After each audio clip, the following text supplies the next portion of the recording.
queremos llegar en versículo 2 principalmente hoy, que es la promesa de Cristo nacido en Belén. Belén se pronuncia muy diferentemente en hebreo, Bet o Bet Lechem, suena muy diferente para nuestro sentido. Muchas veces nombres cambian durante los siglos. Hace siglos en Inglaterra, Bethlehem fue pronunciado Bedlam y llegó a ser palabra de hablar de personas no muy sanas. Y hay otra historia de esto, es triste. Pero cuando pensamos en Belén tenemos que guardar que es profecía aquí específica que vamos recibiendo. Y claro, el punto de leer tal profecía es saber qué esperar en Cristo. Saber entender qué es la salvación que Cristo nos da. Hay muchos que van a estar bien confundidos, equivocados, perdidos. Van a celebrar algo de Navidad, tristemente van a recibir regalos, sin entender, sin tener el regalo que es todo, Cristo Jesús. Y nosotros queremos mostrar a ellos algo de nuestra confianza. ¿Y por qué tal confianza, verdad? Aquí tenemos en Miqueas 5, voy a leer 1 a 10. Atención, por favor, es la palabra de Dios. Rodéate ahora de moros, hija de guerreros. Nos han sitiado con vara. Herirán en la mejilla al juez de Israel. Pero tú, Belén Efrata, pequeña para estar entre las familias de Judá, de ti me saldrá el que será Señor en Israel. Y sus salidas son desde el principio, desde los días de la eternidad. Pero los dejará hasta el tiempo que dé a luz la que ha de dar a luz. Y el resto de sus hermanos se volverá con los hijos de Israel. Y él estará y apacentará con poder de Jehová, con grandeza del nombre de Jehová su Dios, y morarán seguros, porque ahora será engrandecido hasta los fines de la tierra. Y este será nuestra paz. Cuando el asirio viniere a nuestra tierra y cuando hollare nuestros palacios, entonces levantaremos contra él 7 pastores y 8 hombres principales. Y devastarán la tierra de Asiria a espada y con sus espadas la tierra de Nimrod. Y nos librará del asirio cuando viniere contra nuestra tierra y hollare nuestros confines. El remanente de Jacob será en medio de muchos pueblos como el rocío de Jehová, como las lluvias sobre la hierba, las cuales no esperan a varón ni aguardan a hijos de hombres. Asimismo, el remanente de Jacob será entre las naciones en medio de muchos pueblos, como el león entre las bestias de la selva, como el cachorro del león entre las manadas de las ovejas, el cual se pasare y hollare y arrebatare, no hay quien escape. Tu mano se alzará sobre tus enemigos y todos tus adversarios serán destruidos. Acontecerá en aquel día, dice Jehová, que haré matar tus caballos de en medio de ti y haré destruir tus carros. Amén. Hace 8 días estamos viendo en Isaías 9 la profecía de Cristo allí que tiene que ver con su identidad y con su reino. Y allí tuvimos caso de decir que claro, el punto es la fuerza de su reino. Que en su nacimiento, en estar aquí, comenzó un imperio que no tendrá fin jamás.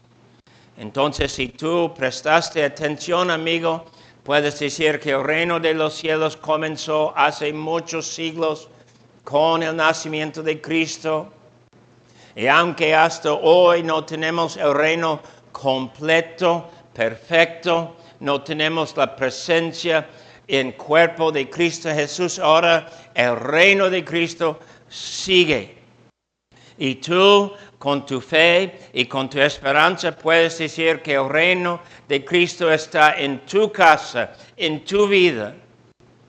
Y tú debes y puedes tener esta confianza de Cristo contigo, Cristo reinando en tu corazón, en tu vida, y dándote esta confianza de ser el suyo, participar en su iglesia y luego estar en gloria con Él.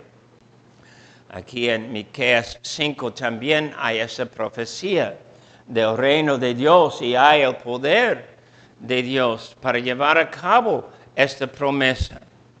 Pero antes de llegar allí debemos pasar un momentito en el contexto, porque el contexto es similar a Isaías 9. De hecho, fue casi los mismos años cuando Dios daba esta profecía a Miqueas. Entonces, en estas circunstancias, Israel iba a caer pronto a su enemigo, y el otro imperio del pueblo de Dios, Judá, casi iba a caer frente a sus conquistadores, Babilonia. Entonces, en leer aquí tenemos esa idea que viene pronto y viene algo de destrucción. Y cuando hay posibilidad de guerra, y cuando hay todos esperando la muerte, y cuando todos piensan que algo va a pasar para destruir su futuro, hay mucha inseguridad. Dinero llega a ser sin valor. ¿Qué es todo? Comida, sobrevivir, no morir. Y poco a poquito, cuando una nación está abajo esta dificultad, se acostumbra la gente a pensar en servidumbre, ser esclavos, sus mujeres violadas, ser presos, no tener herencia, no tener permiso casarse, no tener permiso tener la próxima generación. Y nosotros podemos decir cómo fue la circunstancia cuando México cayó al imperio de España. Así fue, guerras, batallas, muchos muertos, gente liberalmente matada, gente sin futuro, imperios tumbados. Así fue los tiempos aquí. Y Dios habla en medio de sus circunstancias. Y Dios manda palabra de ánimo en medio de su dificultad. Y cuando pensamos de eso, debemos pensar, ¿no es mejor Dios quitar de ellos la dificultad? ¿No es mejor Dios, en vez de hablar palabras de ánimo, darles algo de paz, algo de libertad, algo de herencia, confianza y no esperar destrucción? Cuando contemplamos esto, la respuesta de Juan Calvino me anima mucho, porque nosotros podemos decir que en medio de toda esta circunstancia, Dios viene y habla por medio de su profeta Miqueas. Y él habla con confianza acerca de un tiempo, acerca de un día, acerca de una circunstancia diferente, muy diferente de su circunstancia. Y tú debes preguntar, por vivir en el siglo XXI, por vivir en tus circunstancias, ¿dónde está tu confianza? ¿Dónde está tu esperanza? Si en tus circunstancias, y quizás vas a decir que son circunstancias de, ¿cómo se dice?, extremidad o desesperación. Si en tus circunstancias no puedes encontrar confianza, debes entender que tienes problema y el problema es falta de fe, falta de ver el verdadero Dios, falta de entender que Dios siempre tiene algo planeado, organizado para su pueblo. Y nosotros decimos que sabemos un detalle más de las circunstancias de los judíos, aquí versículo 3, cuando dice el tiempo que dé a luz la que ha de dar a luz. Es decir, versículo 3 dice que esas circunstancias van a tener un fin, pero no hay explicación del fin, es meramente decir que hay una persona que va a tener hijo y cuando eso pasa, van a terminar estas circunstancias. Y me pregunto, ¿cuándo supieron del cumplimiento de esa palabra de profecía? Hasta dar a luz. No hubo una palabra de duración en términos de o años, o siglos, o generaciones. Entonces, leer versículo 3 es poco de desesperación para los judíos. Y pensar en esto es para ellos pensar que Dios tiene programado algo no deseado. Y nosotros sabemos que el cumplimiento de esa profecía solo se encuentra en el nacimiento de Cristo Jesús. Cristo vino al mundo. Se la refirieron a Él en su cumplimiento. Es decir, solo cuando Cristo viene, solo cuando Cristo es nacido y vive, y la iglesia comienza, en juntar las profecías acerca de Cristo. Y cuando la iglesia es establecida, y poco a poquito en sus décadas, en sus primeras generaciones, están leyendo la Biblia. En aquel tiempo ellos entienden que tuvo que ver con el nacimiento de Jesucristo. Solo cuando Cristo vino, supieron que la profecía fue cumplida en Él. Algunos de nosotros no pueden sobrevivir un día sin comer. La Biblia nos manda a tomar tiempos y ocasiones de ayunar. Y muchos de nosotros vamos a decir que no es posible y no podemos hacer esto. Un solo día. Algunos de nosotros van a decir que no pueden pasar un día sin la compu, sin diversión, sin contacto con otras personas en el celular. Y ahora aquí Dios manda a su pueblo esperar lo que parece un tiempo sin fin. Y me pregunto, ¿qué haces tú? Dios nos manda oír sus promesas.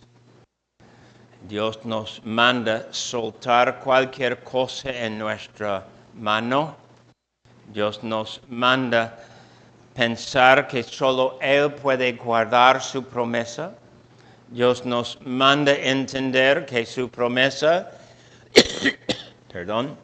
es para siempre. Y nos manda entender que siempre su promesa tiene que ver con Cristo Jesús. En el Antiguo Testamento, cuando pensamos en los judíos en esa circunstancia, podemos pensar de ellos con algo de fidelidad, pero mucha infidelidad. Algo de verdadera adoración de Dios, pero también con mucha idolatría. Algo de conocer las Escrituras, algo de conocer las promesas, algo de guardar que Cristo tiene planes, pues Dios tiene planes. Y luego su promesa. Y claro, cuando contemplamos bien aquí el contexto, vamos a decir que Dios dice, su promesa es mejor que todo el mundo. Su promesa tiene más valor que todo el mundo, todo su futuro, toda la posibilidad de su circunstancia y toda la dificultad que les esperó. Y claro, en este contexto debemos recibir lo que dice versículo 2. La profecía bella y alentada, que es para toda la iglesia antes de Cristo y ahora, siglos después, es para la iglesia hoy. Y tenemos esa palabra para animarnos, pensar que Dios programó su salvación siglos antes de Cristo y guardó su promesa siglos después de Cristo. Y primeramente deben pensar un momentito en la profecía en sus partes. Es profecía, versículo 2, que tiene que ver con una ubicación específica. Belén. Su ubicación es eufemística, es Belén en dos sentidos. Belén quiere decir casa de pan en hebreo. Y nosotros sabemos que en los campos alrededor fue fácil sembrar y tener suficiente de trigo, de otros granos para tener su comida básica, pan.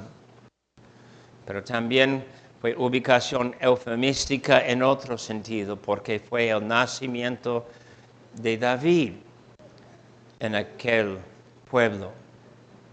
Y David es padre del Mesías. Y David es el que tiene promesa que tiene que ver con la venida de Cristo como rey. Es mencionado aquí, versículo 2, que fue pequeña, como los ranchos aquí en México.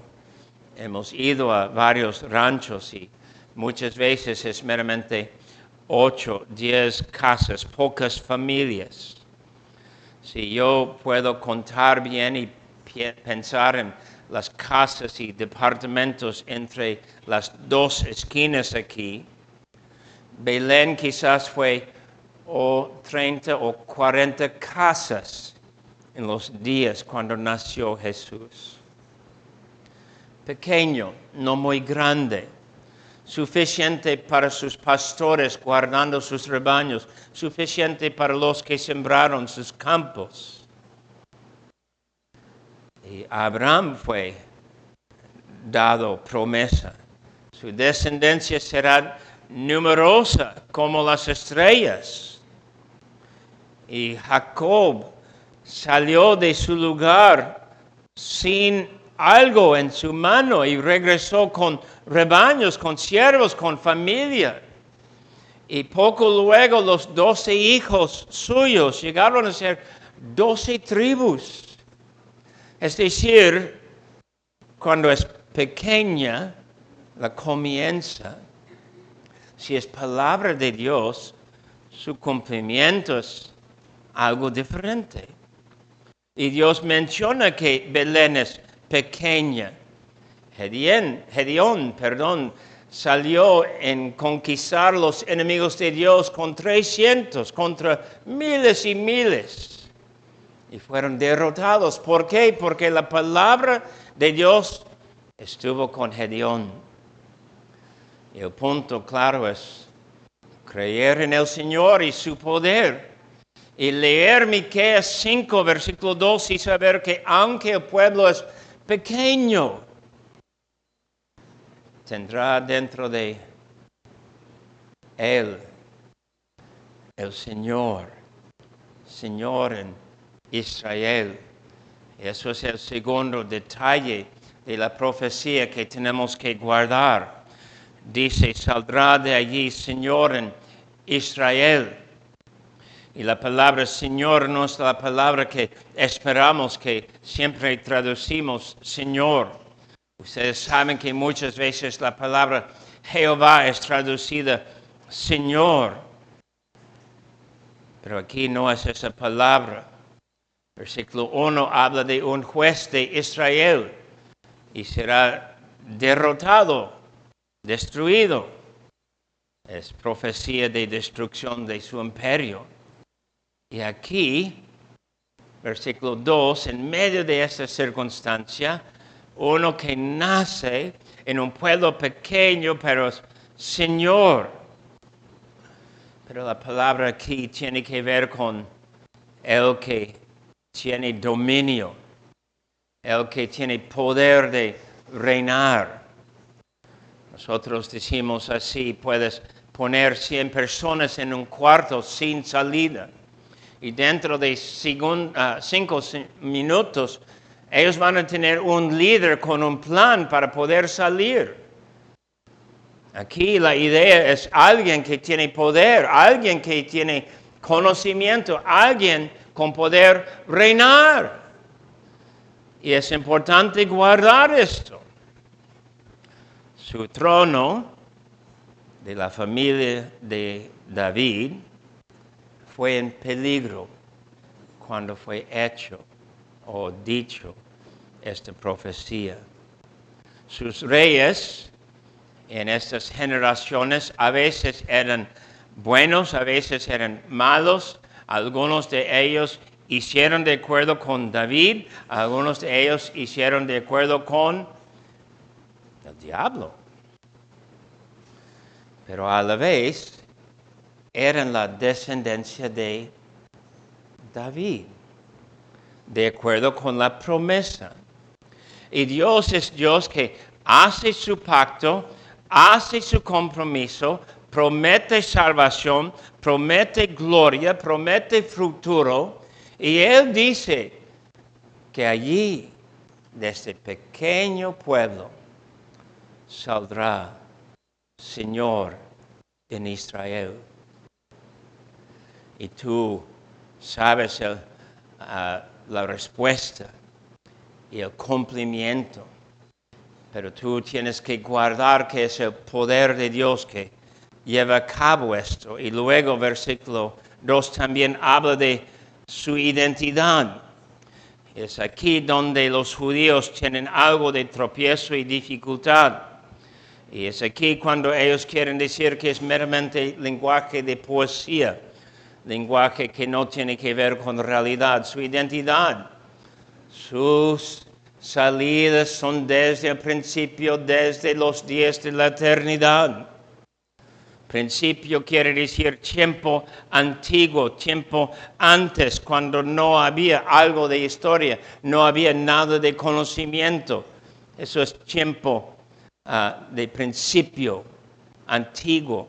Y sus días, pues, ¿qué dice? De la eternidad. Y es algo difícil. ¿Quiere decir meramente importante? ¿O es posible? Y es cierto, pero no más.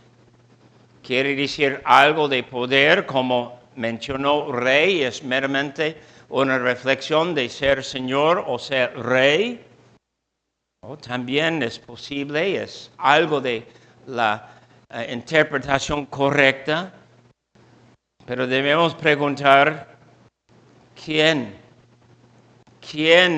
vive en la eternidad? ¿Quién es eterno? Y la única respuesta es Dios. ¿Y quién siempre eso está? Y la única respuesta es Dios. ¿Y quién puede estar con Dios eternamente antes de que sea creación o algo creado? Solo Dios puede estar en la eternidad. Y a lo mejor ustedes saben que aquí vamos a leer para confirmar que Cristo es eterno. No tuvo comienzo. El punto del versículo es, Él va a nacer como Señor y Él va a nacer de una mujer. Pero Él es Señor que no tiene comienzo. Y tenemos que relacionar su nacimiento con eternidad. Y no hay posibilidad de reconciliar esas ideas a menos que recibamos bien que Cristo es eterno. Cristo en la eternidad tiene promesa de llegar. Cristo en la eternidad tiene la victoria de llegar y ser victorioso sobre la muerte en la cruz. Cristo tiene el poder de llegar y llevar a cabo lo que es la promesa aquí. En ese sentido podemos pasar al cuarto detalle aquí. Su trabajo es pastor, versículo 4. Pastor, ¿cómo vas a entender a tal rey, tal señor? Es pastor. Y pastor es un trabajo humilde, vamos a decir, pero pastor también nos da la sugerencia de alguien que sabe cuidar de otra criatura. Y claro, no podemos escapar dos cosas. Una cosa tiene que ver con el pasado. 3 o 4 siglos antes de Miqueas habló David, Salmo 23, el Señor es mi pastor. Y luego siglos después Cristo hablaba de ser el buen pastor. Y hablar así de parte de Cristo es confirmar que Él es el cumplimiento de esta idea. El quinto detalle tenemos aquí, versículo 4, tiene que ver con su poder, con el poder de Jehová. Otra vez estamos frente a una idea que es tropiezo, pero tenemos que preguntar algo. ¿Qué quiere decir cuando alguien tiene el poder de Jehová? Podemos decir que Moisés tuvo el poder de Jehová. Josué en entrar en la tierra prometida tuvo el poder de Jehová. Los jueces, los sacerdotes, los reyes, los profetas tuvieron poder de Jehová. Quiere decir que la presencia de Dios está con él. Y luego cuando ponemos todos los detalles juntos, tenemos más y más de la idea aquí. Cuando dice con grandeza, es un punto igual. Él es tan grande que tiene el poder de Jehová con grandeza. Y luego, otro detalle, versículo 4.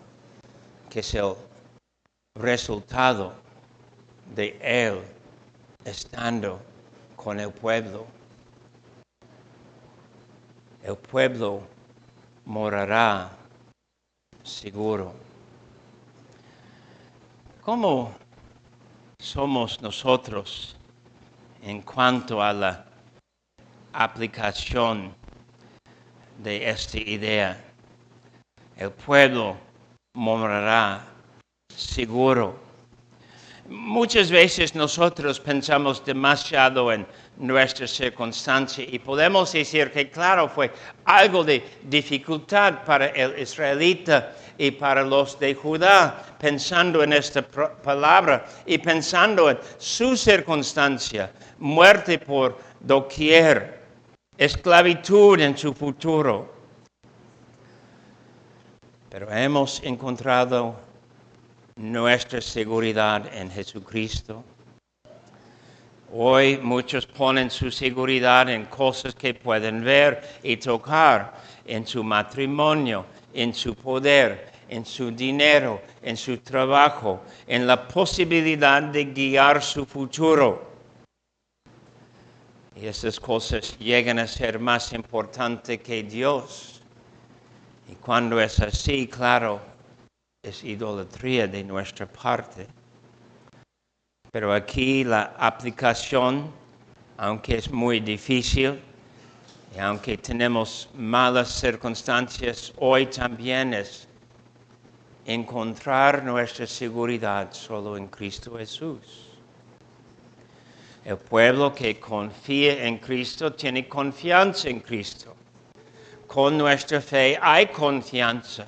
Y así decimos por siglos que fe no es meramente esperanza, que es algo que vamos a explicar como deseo de algo en el futuro, pero es algo que nos da confianza hoy cuando todo parece contra la promesa.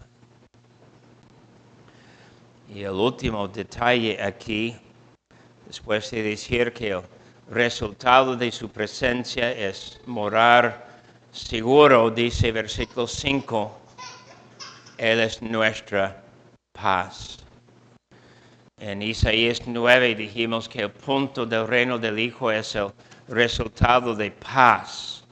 En el Nuevo Testamento, paz así es presentado con nosotros como la realidad de estar reconciliados con Dios. Saber que tenemos paz en nuestro Cristo Jesús y solo en Cristo Jesús.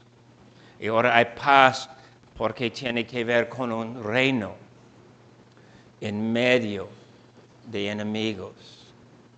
Y sí dice que Dios tiene planes de destruir sus enemigos y todos sus enemigos serán destruidos. Pero por el momento tú tienes que creer y por el momento tú tienes que estar como los de Judá y Israel y creer que Dios va a destruir sus enemigos. ¿Y quiénes son los enemigos tuyos? El diablo, el mundo, tu carne, cualquier persona que ofrece tentación, cualquier persona que quiere defender su pecado, cualquier persona que quiere causarte entrar en pecado, cualquier persona que dice que no hay vergüenza pecar, no hay culpa pecar, enemigos todos. Los que han sido vencidos por sus propios caminos y debilidades llegan a ser enemigos. Y yo hablo con algunos que han sentido el dolor o el aguijón o la picadura de una vida de fallas, de haber perdido en la lucha contra el pecado y se rinden para seguir en su pecado y se rinden más y más para defender su pecado. No pueden huir, no quieren huir.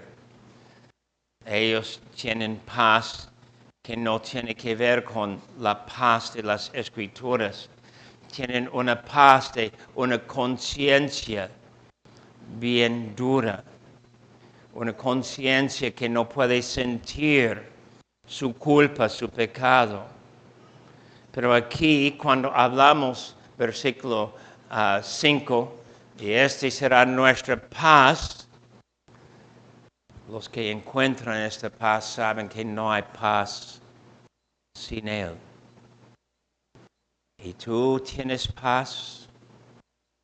Si no tienes paz en tu ser, es muy probable que has evitado los gritos de tu propia conciencia. Y deben sentir de nuevo sus gritos llamándole a regresar a tu Dios. Y por lo tanto, diremos a ti, la respuesta es Jesucristo. vives en una circunstancia que no puedes explicar. Y el punto muchas veces de ser un pastor es ayudar personas a entender que jamás hay explicación de muchas cosas que van pasando en nuestra vida. Y no es diferente para nosotros como fue para los israelitas esperando el nacimiento de Jesús. Pero ahora es 2000 años. No meramente 700 o 600 años antes de Cristo. Es 2000 años después de Cristo. Y seguimos en la misma circunstancia. Esperamos. Jesús. Ya tenemos Jesús. Ya tenemos esa profecía cumplida. Pero no tenemos todo el reino. Y no tenemos toda la realidad. Y esperamos. Si vas a reconocer algo del nacimiento de Cristo, que sea en esta actitud de esperar lo que Cristo tiene, no que el mundo ofrece o Navidad ofrece, pero lo que Dios nos da en su Hijo. Amén.